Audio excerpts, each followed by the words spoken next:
सुप्रभात मंडळी. आपण इंडियाज मोस्ट फिअरलेस या पुस्तकाचं अभिवाचन करत आहोत आणि तिथल्या पहिल्या प्रकरणातला तिसरा भाग आता मी वाचते.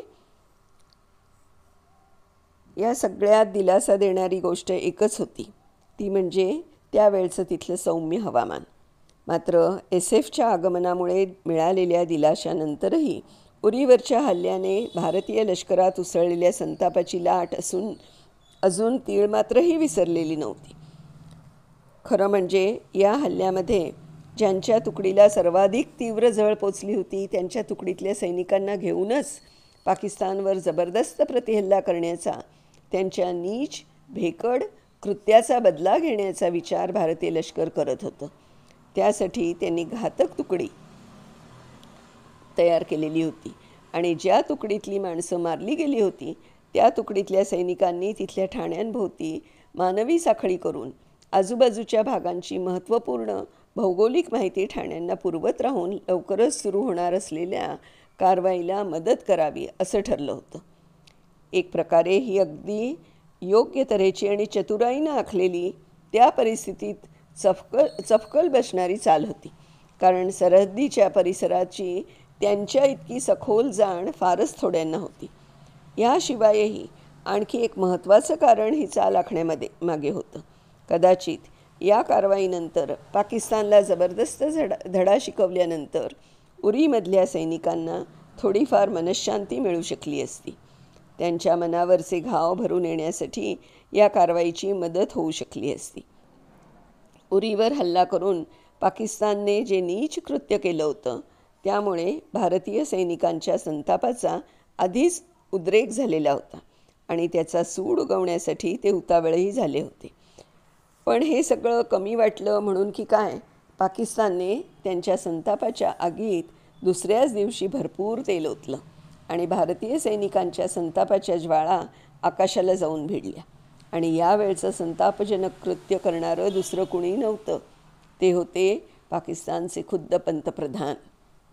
21 सप्टेंबर 2016ला नवाज शरीफ यांनी युनायटेड नेशन्स जनरल असेंब्लीला उद्देशून एक भाषण केलं. त्यांच्या भाषणात आणि त्यांनी केलेल्या नीच कृत्यात कमालीचा विरोधाभास होता. काश्मीर प्रश्न परत परत उकरून काढण्याची पाकिस्तानची नेहमीची जागा म्हणजे UNGA. त्या दिवशी ह्या ठिकाणी बोलताना नवाज शरीफ यांनी न्यूयॉर्कमध्ये उरीवरच्या हल्ल्याला पुरते 4 दिवस झालेले नसताना आणखी एक पाऊल पुढे टाकलं. काश्मीर प्रश्नावर कायमचा काहीतरी तोडगा काढल्याशिवाय भारत आणि पाकिस्तान यांच्यामध्ये शांतताही कधी नांदणार नाही आणि त्यांचे संबंधही कधी सुधारणार नाहीत. अशा अनेक घटना आजवर घडल्या आहेत ज्यांच्यामुळे आमचे अंदाज बरोबर होते हे सिद्ध होत आहे.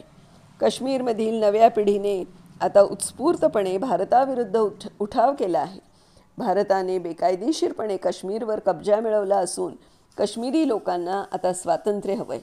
बुरहान वाणी या तरुण नेत्याचा भारतीय सैनिकांनी खून केला होता, पण तो आता अलीकडच्या काळातल्या काश्मीरी इंतिफादा या लोकप्रिय आणि शांततापूर्वक काम करणाऱ्या चळवळीचं प्रतीक म्हणून नावारूपाला आलं आहे. ही चळवळ तरुण आणि म्हातारे पुरुष आणि स्त्रिया यांच्याकडून चालवली जाते. त्यांची शस्त्र आहेत, ती त्यांची अजरामर आणि श्रद्धा आणि अढळ विश्वास, कायदेशीर पद्धतीने ते करत असलेलं त्यांचं कार्य आणि स्वातंत्र्याची आस. या त्यांच्या भाषणातला संदेश अगदी उघड होता. दोन्ही देशांकडून पाळल्या जाव्या अशा प्रकारच्या औचित्याचा भंग शरीफ यांच्या या मुक्ताफळांनी केला होताच. पण त्याहूनही अधिक महत्त्वाची आणि हीन अभिरुचीची गोष्ट ही होती की भारताने ज्यांना आतंकवादी ठरवले आणि ज्यांच्या टोळक्यांनी त्यांच्या आतंकवादी हल्ल्यांमध्ये शेकडो निरपराध काश्मीरी लोकांची हत्या केली आहे, अशा अतिरेक्यांची शरीफ यांनी भलावण केली होती. खरं तर शरीफ यांच्या भाषणातून नेहमीच व्यक्त होणाऱ्या त्या म्हणजेच भारत आणि पाकिस्तान हे दोन्ही देश दहशतवादाचे बळी कसे ठरले आहेत ह्या धूर्त तक्रारींपलीकडे आणखी कुठल्याच प्रकारच्या मुद्द्यांची कुणीही अपेक्षा केली नव्हती. पण कुणाची ही सुद्धा अपेक्षा नव्हती की ते त्यांच्या भाषणातून इतक्या उघडपणे इतक्या उद्दामपणे भारताचा अविभाज्य भाग असलेल्या एका प्रांताच्या शत्रूची बाजू घेऊन बोलण्यासाठी उद्युक्त होतील. इकडे भारतात नागरिकांचा उरीच्या हल्ल्याबाबतचा संताप शिगेला पोचला होता आणि या संतापाचं रूपांतर युद्धाच्या मागणीमध्ये व्हायला लागलं होतं. शरीफ यांच्या गर्विष्ठ आणि कुठलीही चाड न बाळगता केलेल्या वक्तव्यांमुळे सरकारने जे सुरू केलेलं नाटक होतं त्याचा योग्य तो परिणाम दिसायला लागला आहे, याविषयी भारत सरकारची खात्रीच पटली होती. पण या अत्यंत काळजीपूर्वक आणि साधकबाधक विचार करून आखलेल्या नाटकाचा कळस यशस्वीपणे गाठला गेला तो 2 दिवसानंतर आणि खुद्द भारताच्या पंतप्रधानांकडूनच. 24 सप्टेंबरच्या संध्याकाळी 6च्या सुमारास केरळ प्रांतातल्या कोझिरोड या गावी हजारोंच्या संख्येनं लोक जमले होते. उरीवरील हल्ल्याच्या संदर्भात ट्विटर सोडून इतरत्र कुठेही अवाक्षरही न उच्चारणाऱ्या पंतप्रधानांवर सगळ्या माध्यमांच्या नजरा खेळलेल्या होत्या. उरीबाबत हे काय बोलतील? या क्रूर हल्ल्याचा बदला घेण्याच्या संदर्भात त्यांनी कोणता निर्णय घेतला असेल? अवघ्या वर्षभरापूर्वी ज्या माणसासाठी त्यांनी लाहोरला आनंदानं भेट दिली होती त्या नवाज शरीफ यांचं म्हणणं ते पटवून घेतील की उरीवरच्या हल्ल्यासाठी पाकिस्तानला जबरदस्त धडा शिकवण्याचा निर्णय घेऊन ते भारतीय नागरिकांना आनंद देतील? जे जबरदस्त अत्यंत कुशलतेने अंमलात आणलेलं नाटक सध्या रंगत होतं त्यातली स्वतःची भूमिका पार पाडण्याची जबाबदारी आता मोदींची होती. नवाज शरीफ या आतंकवाद्यांची भाषा बोलत आहेत. मला पाकिस्तानी नागरिकांशी बोलायचे. 1947 सालापूर्वी तुमच्या सर्व वाडवडिलांनी भारतावर मनपूर्वक प्रेम केलं आहे. युद्ध करण्याची भारताची तयारी निश्चितच आहे, पण हे युद्ध दारिद्र्याच्या विरोधात असावं. भारत आणि पाकिस्तान या दोन्ही देशांनी एकत्रितपणे समाजातील वाईट प्रवृत्ती, निरक्षरता आणि बेकारी यांच्या विरोधात लढण्याची गरज आहे. या युद्धात नेमकं कोण जिंकतं ते काळच ठरवेल. सर्व प्रसारमाध्यमं आणि तमाम नागरिक मोदींचं भाषण ऐकून थक्क झाले. या क्षणी भाषण देत असलेले मोदी हे नेहमीचे कठोर, आक्रमक, समोरच्याच्या चुका त्याच्याच गळ्यात बांधणारे मोदी नव्हतेच. पाकिस्तानविषयी बोलताना मोदींकडून जे काही आंतरिक समाधान नेहमी समोर बसलेल्या जमावाला मिळत असे त्याचा लवलेशही आज त्यांच्या पुढच्या लोकांना कुठे दिसत नव्हता.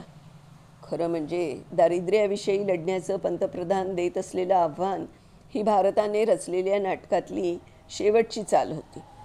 फारशी प्रबळ राजकीय इच्छाशक्ती नसलेल्या आणि फसव्या पण प्रभावी वक्तृत्वावर भाळणाऱ्या भारतासारख्या देशातल्या लोकांपर्यंत पोचणाऱ्या मोदी यांच्या या भाषणाने सरकारला अपेक्षित असणारा अचूक संदेश देण्याचं काम केलं होतं. उरीमधल्या LOCवर मेजर टँगो आणि त्यांची माणसं 4थ्या दिवशीही सर्वप्रथम आघाडीवर जाऊन शत्रूला भिडण्याच्या प्रतीक्षेत बसलेली होती. एका जागी इतक्या दीर्घ काळासाठी बसून राहण्याची सवय नसलेल्या त्या SF सैनिकांना लवकरात लवकर पुढच्या सूचना मिळण्याची घाई झाली होती. मग त्या सूचना कोणत्याही असल्या तरी त्यांना चालणार होत्या. आम्ही अगदी शांतपणे तिथे बसलो होतो, कारण पाकिस्तानी लष्कराच्या ठाण्यांपासून आम्ही खूपच कमी अंतरावर होतो. शक्य तेवढ्या कमी हालचाली करण्यावरती आमचा कटाक्ष होता. पाकिस्तानी सैनिकांना LOCवर आम्ही असल्याचा संशय आला तर ती शक्यता खूप होती आणि तरीही त्यांनी आम्हाला तिथे प्रत्यक्ष बघणं हे केव्हाही धोक्याचंच होतं असं मेजर टँगो म्हणाले. स्वतःच्या टीमचे प्रमुख या नात्याने मेजर टँगो यांनी त्यांच्या टीममधला प्रत्येक माणूस निवडून घेतलेला होता. अगदी त्यांच्यासाठी सहाय्यकाची भूमिका बजावणारे अधिकारी आणि इतर माणसं यांच्यासह प्रत्येकाची निवड त्यांनी स्वतः केली होती आणि त्यांना एका गोष्टीची पूर्णपणे जाणीवही होती की त्यांच्याबरोबरच्या 19 लोकांचे जीव अक्षरशः त्यांच्या हातात होते. SFची माणसं वाट बघत थांबली होती. त्या काळात त्यांनी आजूबाजूला असलेल्या भागाची पाहणी करण्याचं काम मात्र चालू ठेवलं होतं. अर्थात ती फार दूरवर जात नसत. त्या काळातल्या त्यांच्या प्रतीक्षेला मनावरच्या विलक्षण ताणतणावांची किनार होती. हा एक खरं तर मनाला सुन्न करून टाकणारा विरोधाभास होता. प्रत्यक्ष युद्धाच्या काळापेक्षा शांततेच्या काळातच सगळ्यांच्या मनात प्रचंड खळबळ चालू असते आणि एकदा युद्ध सुरू झालं, शत्रू पुढे उभा ठाकला आणि बंदुकीच्या गोळ्या एकमेकांच्या दिशेने झेप घ्यायला लागल्या की मनाची शांती, मनाचा असमतोल हे सगळं पूर्ववत होतं. मेजर टँगो आणि त्यांच्याबरोबरची माणसं यांना अजूनपर्यंत त्यांचं नेमकं लक्ष कोणतं होतं हे सांगितलं गेलं नव्हतं, पण तरीही एव्हाना त्यांच्यावर नेमकी कोणती कामगिरी सोपवली जाणार होती याची त्या सगळ्यांनाच पूर्ण कल्पना आली होती. ते सगळेच आता त्या कामगिरीसाठी सज्ज झाले होते.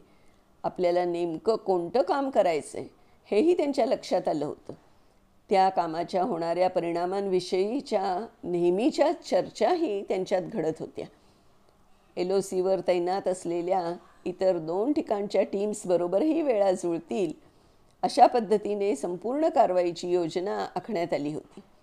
दक्षिणेकडून उत्तरेकडे जाताना आजूबाजूच्या भूभाग जसा बदलत जाईल तशा तऱ्हेने तिन्ही टीम्सचा आपापसातला ताळमेळ राखणं ही एक तारेवरची कसरत ठरणार होती. मेजर टँगो आणि त्यांच्याबरोबरच्या सुरक्षा रक्षकांनी ते बसले होते त्या ठिकाणाहूनच पंतप्रधानांचं काझीकोडमधलं भाषण ऐकलं. भारताच्या परराष्ट्र धोरण मंत्री सुषमा स्वराज यांचं पुढच्या 48 तासांनी UNGAच्या व्यासपीठावरून भाषण होणार होतं. हेही मेजर टँगो यांना माहीत होतं.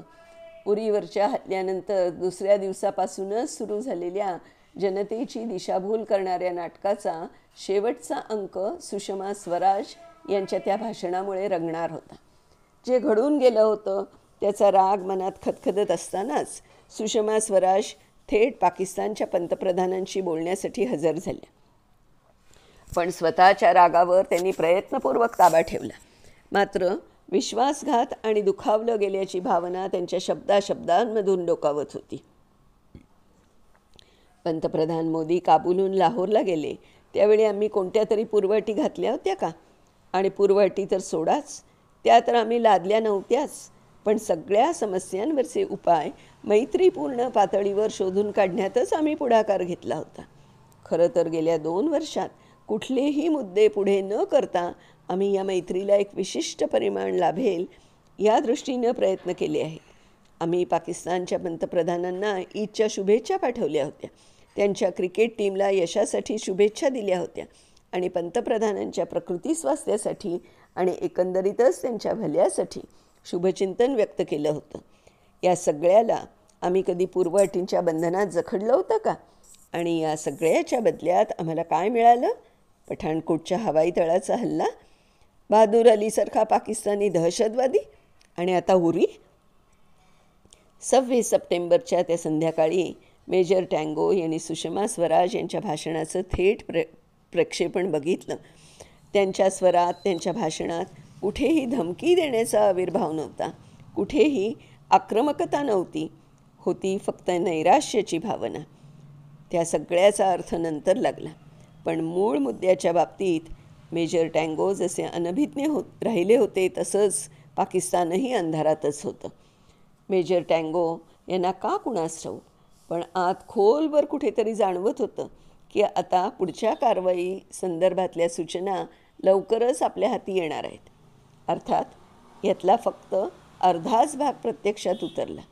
26 सप्टेंबरच्या मध्यरात्री या सैनिकांना सज्ज राहण्याच्याच फक्त सूचना मिळाल्या आणि त्यांची टार्गेट्स ध्यानात ठेवायला सांगितलं गेलं. ती टार्गेट्स होती उरीमधली दहशतवाद्यांची 2 ठाणी.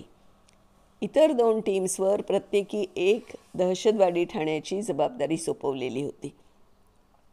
पाकिस्तानच्या इंटर सर्व्हिसेस इंटेलिजन्स म्हणजे ISI कडून सगळी सूत्र हलवली जात असलेली एकूण 4 दहशतवादी ठाणी त्या ठिकाणी होती आणि पाकिस्तानचं लष्कर संरक्षण पुरवत असलेली ही 4ही ठाणी पूर्णपणे उद्ध्वस्त करण्याचा निर्णय घेण्यात आला होता. मंडळी, आता हे पुढे कसं काय प्रत्यक्षात येतं आहे ते आपण उद्याच्या भागात बघूया. तोपर्यंत बाय बाय.